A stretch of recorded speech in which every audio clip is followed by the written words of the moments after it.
récompenser. Alors, les âmes, on te le bien les bosses années.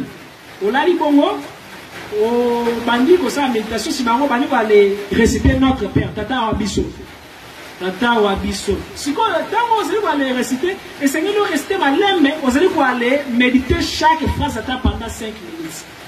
Tata Wabiso. Donc, Zamba Tata Nouma. Amen. Ah, vraiment. Moi, les amis, moi, c'est vrai, c'est que c'est vrai. Parce qu'il y a un fan de ce qui s'en a. Sinon, il y a un autre grave. Moi, c'est vrai, là-dedans. Moi, il y a un petit peu de ce qui s'en a. Bon, puis, moi, les amis qui font la pédagogie, la pédagogie. Alors, mini quoi aller sans les mains. Supposons le but, Tata Wabiso Zali au Mikolo. On a prié, mais on a dit bon, Tata Wabiso.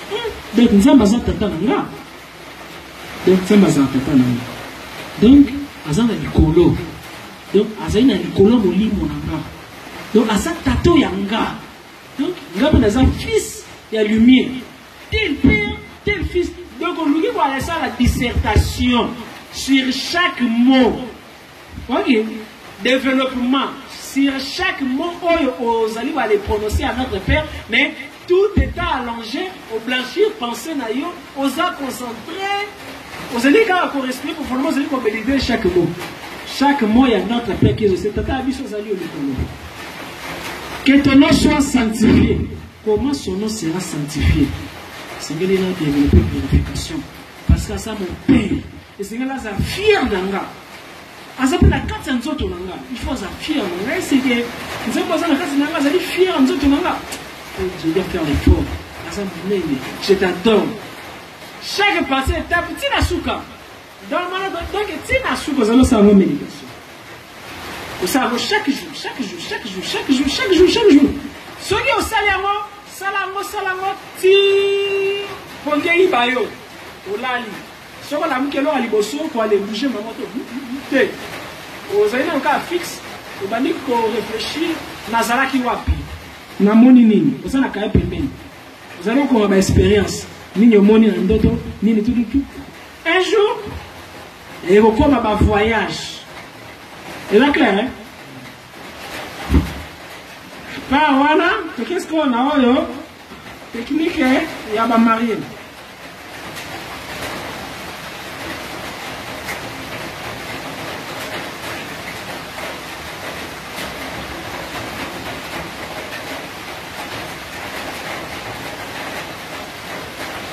La femme étant l'élément passif, il est clair qu'elle recueille et emmagasine les résultats de l'acte sexuel de tous les hommes qui alors pratiquent l'adultère avec elle. Si les résultats sont lors des sollicitations anatomiques des hommes avec lesquels elle a effectué l'acte sexuel. Lorsqu'un homme a alors des relations sexuelles avec une femme qui a appartenu avec un autre homme ou à d'autres hommes, il absorbe les essences atomiques négatives de ces autres hommes et ainsi s'empoisonne lui-même. Ceci est un problème extrêmement grave pour les frères qui sont en train de dissoudre les mois. Il se produit alors que ces frères doivent lutter non seulement contre leurs propres défauts, mais contre les erreurs et défauts de ces autres hommes avec qui leur femme a eu un contact sexuel. Alors, qu'est-ce qui se passe? Ndeko maman, ndeko moi aussi. Moi ça c'est récepteur il y a énergie. Moi si vous avez zemi, quand on est à zemi, quand on est à énergie, mingi, quand on est fait ba démon, fait ba fin na mingi, fait na kati na ye, parce que moi ça c'est triangle inversé.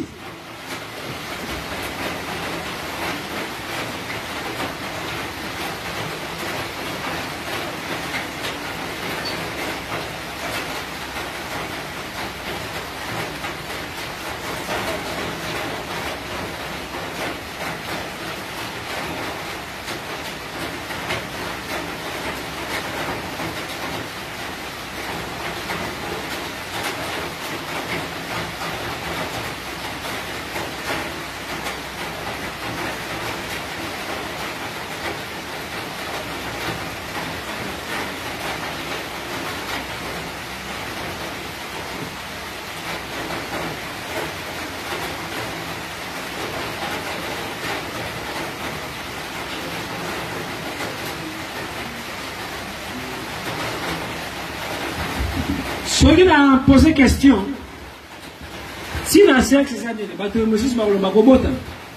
n'est-ce pas, non? Alors que,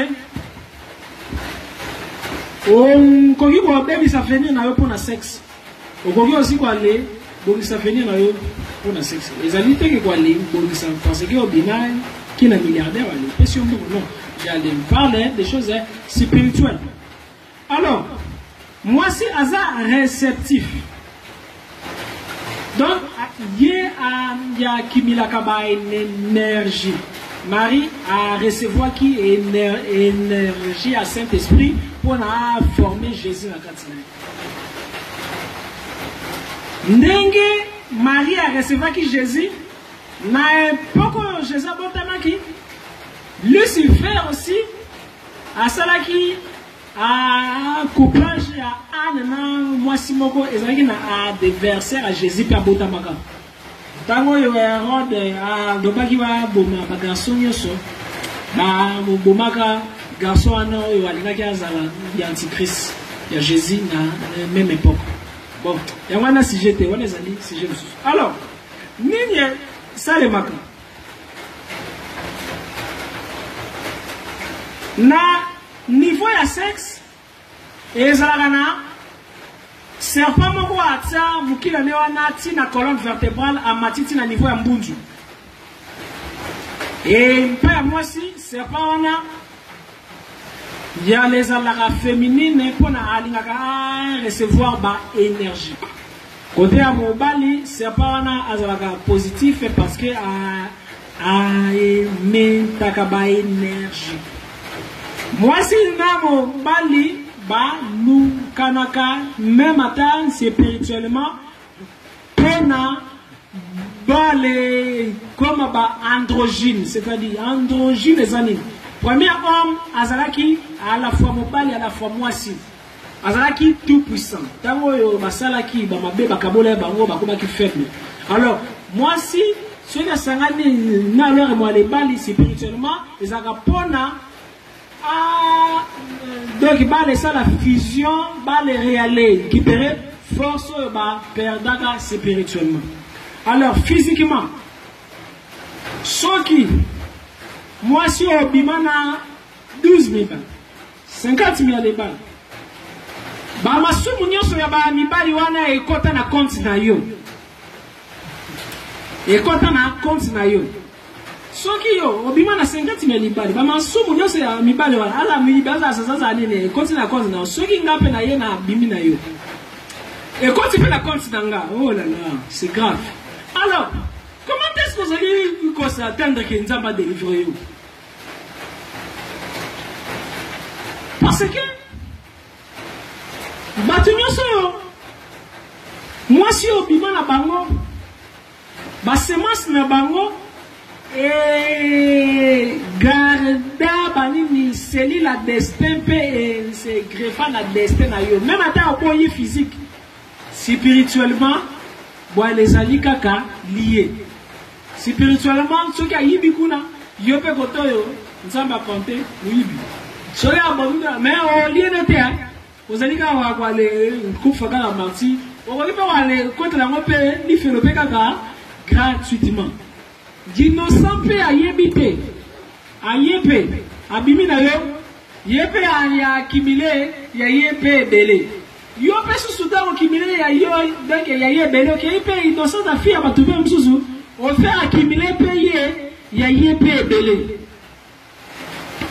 conséquence au komona on dirait que ni nzamba zali susu koyoka yote problème ezalaka spirituel assemble la paix mais à l'oukaka qu'on va les régler ba faille na ye dès qu'on règle ba faille na yo situation c'est résoudre mais si on ba faille ça régler même à ta au sambeli on reçoit réponse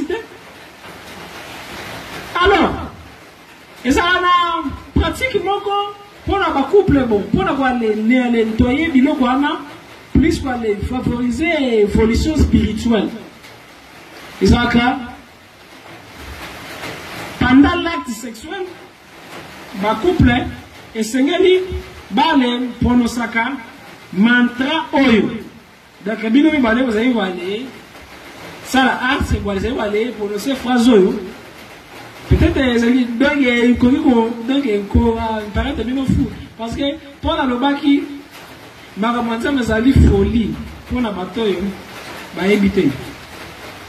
Vous allez prononcer maintenant les amis na soit aum A-U-M.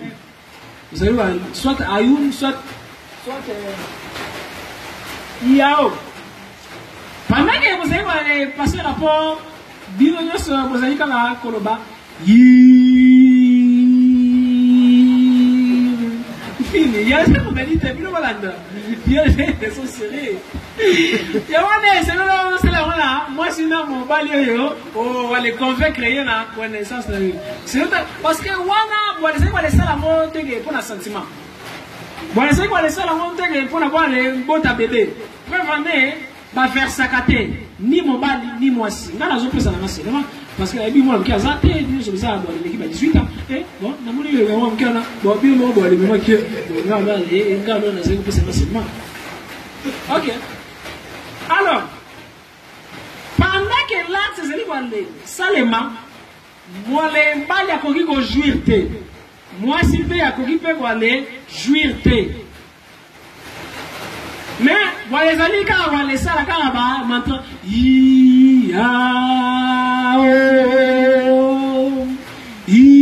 maintenant, la forme de méditation est mise sur Kanga.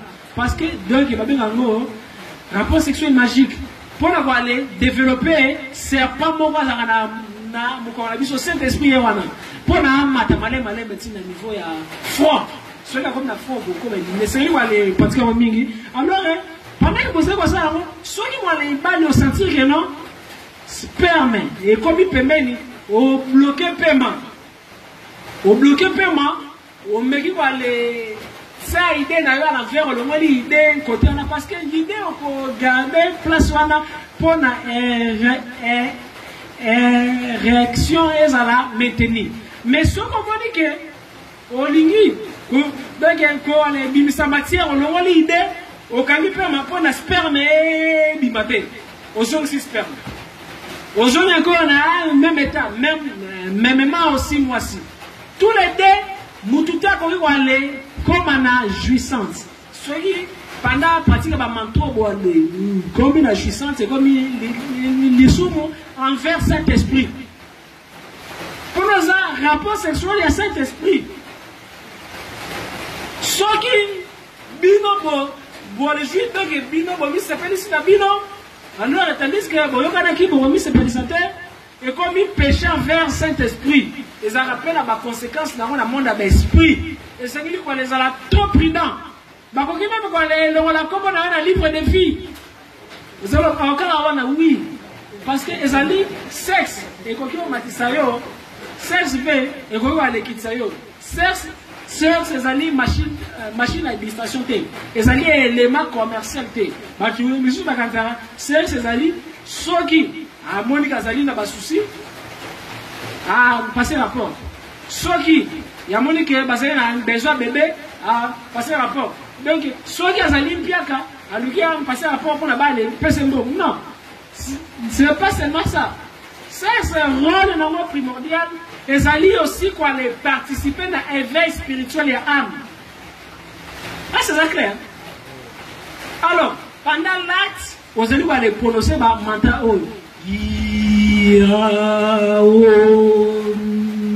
soit dans la Bible, nous sommes mis sur les carapona, nous avons sécaté, distation, exalté, vous avez dit qu'il y a un temple. Parce que la minute, si on a comme si on a qui bonganga, il y a un zambe, il y a l'icolo, il y a l'œuvre suprême. Vu la Bible, qu'on va les béba. Ceux qui viennent là, les salles, on a comédie. Le Seigneur dit, bon, il y a les préparer le cerveau, bien, bien. Tu sais, les salles, pour la jouissance, les sur le salle à bongo. Pendant que vous allez laisser la bonne mantra, ma candidature bino pour aller visualiser que moto moko ezali au matin na niveau colonne vertébrale. Malembe boko ko ba rappel pour aller sentir moto ezali pour aller matin na colonne vertébrale. Et ça n'a jamais comme ça va tout éliminer. Chasteté absolue na magie sexuelle. Soit c'est la sous rapport sexuel, soit c'est le rapport sexuel, mais on a la lobby, c'est la caroming. Soit quoi les salaga sous-souté. Donc des choses voilà. Moutou et cela non. Cet esprit a cola na katina yo. Serpent wana a cola na katina yo. Ceux qui ont ça et matissa fonction et matissa magnétisme et matissa énergie et matissa blanc belé. Ceux qui nyoka wana labuki et c'est qu'il y a les gars 7 degrés à colonne vertébrale. Chaque colonne vertébrale est alliée par rapport à vertige développée. Mais les 7 vertus, vous voyez bien, on a Google 7 vertus. Ils ont l'amour, ils ont la sagesse, ils ont la générosité, tout. Ce qui, bilo quand on est allé dans le cadre d'ailleurs, pratique hors économie bénéfique. C'est pas on a la lumière. Ce qui, bilo quand on 7 vertus, ils ont la case notée. Pratique hors économie, la mousson, c'est pas un ténèbre. Si maintenant, on comme à illuminer ténébrement. Mais ce qui va 7 hors. Et Zali na kasi na yo boile ntangi na ngai les 7 vertus botanga bolu ka Google amour connaissance bolu ka Google les 7 vertus patience bolu ka Google item charité de bablo ka bon charité pour les kaba meyo kabarate tout ma bon ma casse na yo ano zalo wele la watsore ba ku chemin facile il faut na ke lo la ngo même mata na zali mutu masu njoka nete c'est pas on attend ko mata et c'est que il y a mata na chaque niveau ça par rapport à vertu na yo mais ils ont na 7 vices ceux qui ont zali na ba vice oyo pratiquement ko matisa serpent contraire serpent ténébreux ceux qui a comme la foi alors ils comme dans le livre de vie